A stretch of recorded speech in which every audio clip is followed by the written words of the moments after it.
Dios les bendiga, soy el pastor Gilberto Gutiérrez de la Iglesia Bautista Oreb de México DF. Me da mucho gusto saludarlos en este 20 de julio 2020.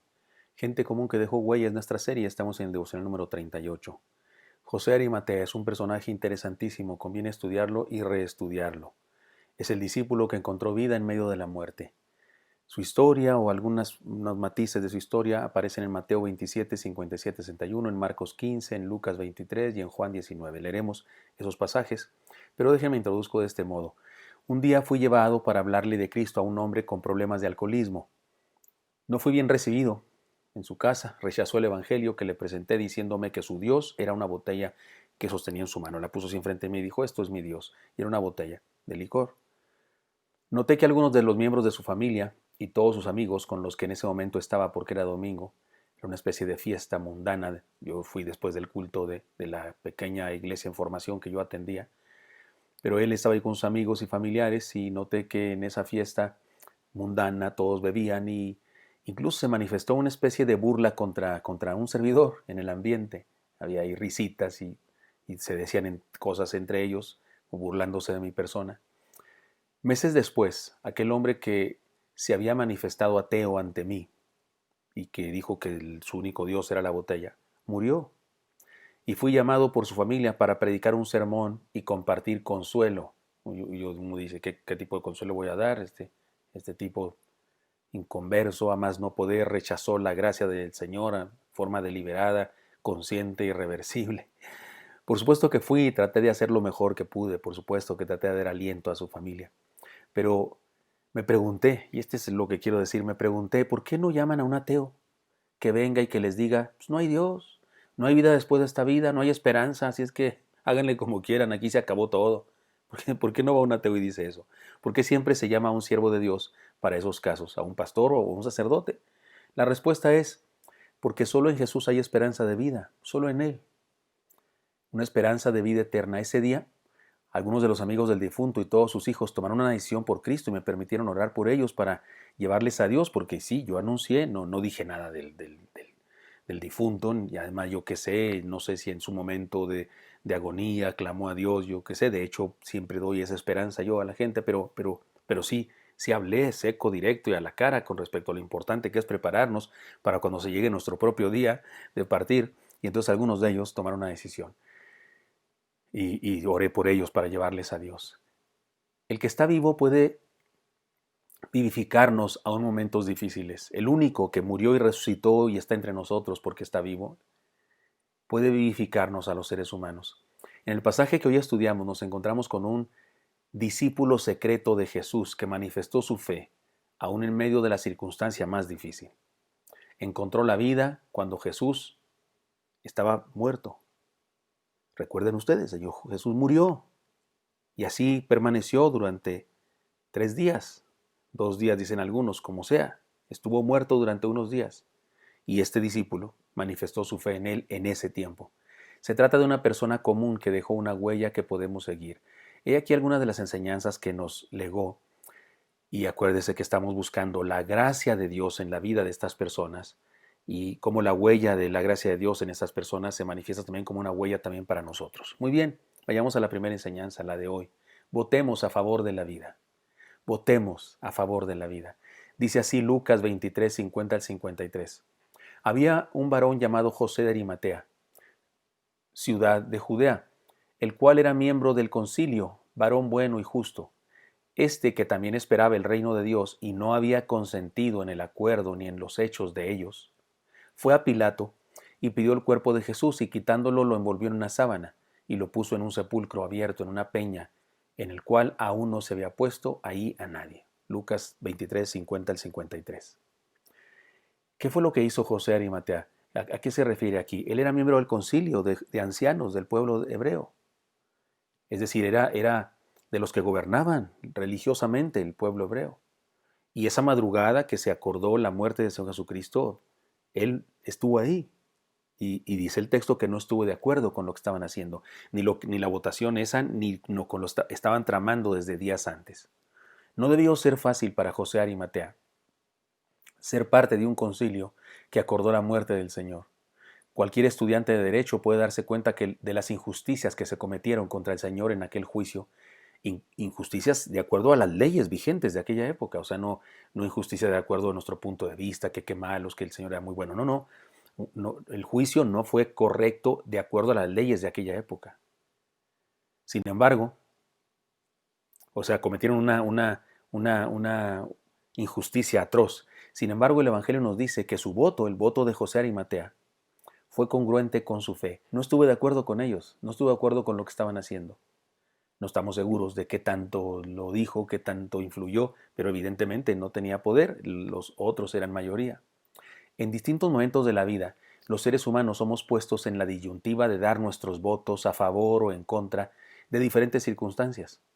Muchos se abstienen para no meterse en problemas, prefieren permanecer neutros y otros en su cobardía se unen a la mayoría. De hecho, no solamente es neutro, sino se unen a la mayoría. Las personas que trascienden y dejan huella como José Arimatea son personas que votan a favor de la vida. Son personas que no guardan silencio. Son personas que se manifiestan abiertamente a favor de la verdad. Los cristianos somos puestos en la posibilidad de manifestar nuestra fe en muy diversas situaciones de nuestra vida. Por ejemplo, en este mundo existe controversia respecto a las guerras. ¿Debemos hacer la guerra? ¿Debemos ir a la guerra? El derecho a vivir, el aborto, por ejemplo. Ahora está de moda eso porque hay un intento, hay toda una campaña mundial. Parece diabólico el asunto. Hay personas aquí en nuestro país, hay una mujer ahí en el gobierno que parece desquiciada y se mete donde no debe meterse y viola leyes y viola preceptos constitucionales con tal de que se apruebe este asunto del aborto y también el asunto de la ideología de género y demás. Es decir, hay toda una campaña y los cristianos debemos dar nuestro voto a favor de la vida. La identidad de género, las cuestiones de la música y las nuevas propuestas, los distintos puntos de vista de la filosofía, hedonismo, nueva era, etc.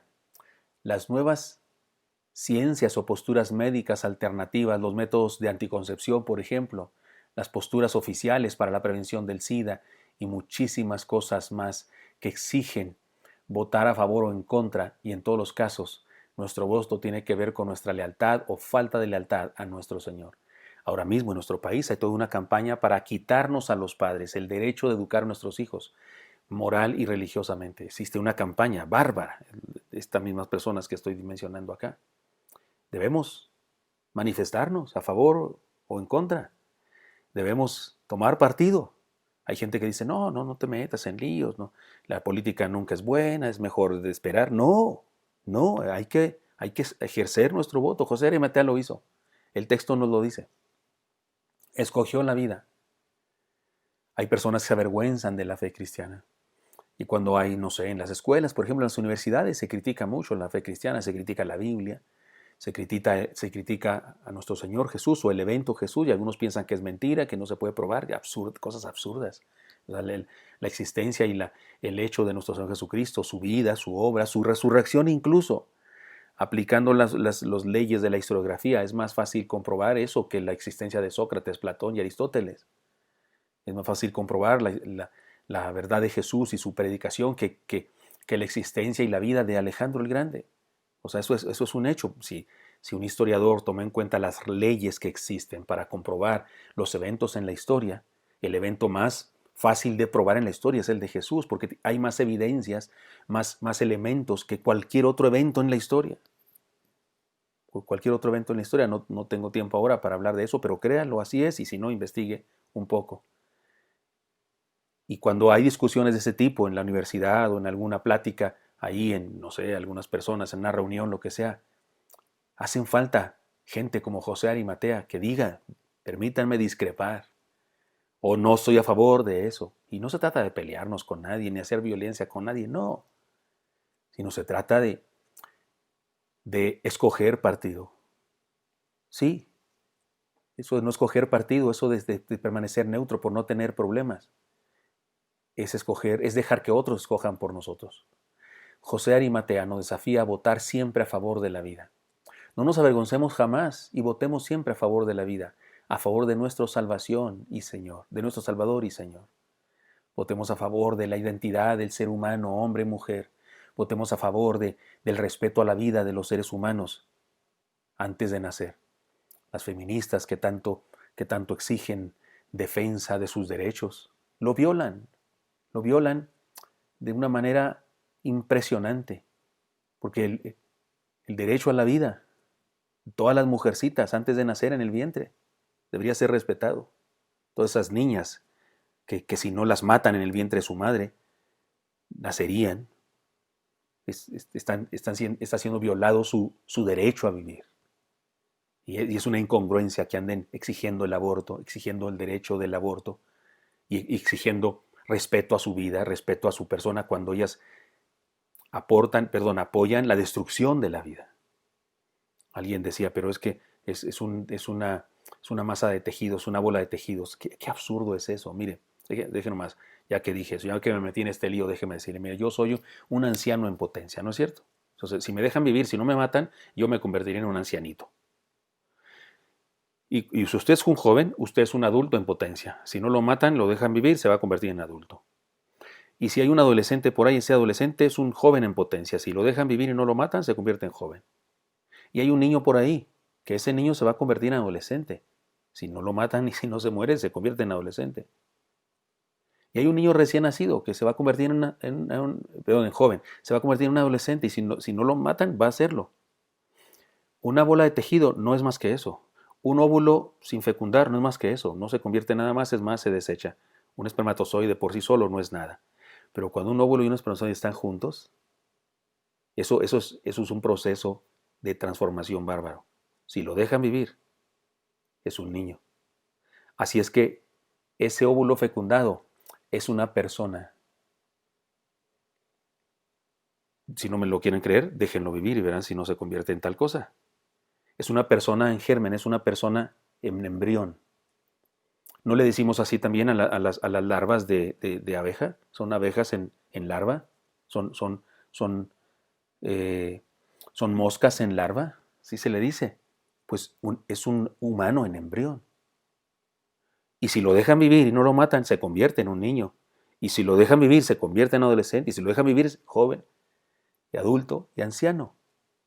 Esa es la prueba de que es una persona en embrión. Y hay quienes andan exigiendo que se les mate, defendiendo derechos. ¿Derechos de quién? No, el cristiano tiene que votar a favor de. Los cristianos levantamos nuestra voz y decimos, y señalamos las incongruencias, las posturas anticientíficas y tiránicas de los movimientos de ahora. No guardamos silencio, no hacemos violencia, respetamos a todos, sin duda, pero levantamos nuestra voz a favor de la vida, a favor de la verdad, que es levantar nuestra mano a favor de nuestro Señor, quien es la verdad en persona, y quien nos enseñó la verdad, quien nos enseñó el valor de la vida. Así es que, hermanos míos, sí, no nos avergoncemos jamás y votemos siempre a favor de la vida, a favor de nuestro Salvador y Señor. Espero que esto sea útil para usted y me encantaría encontrarle el día de mañana. Hasta pronto.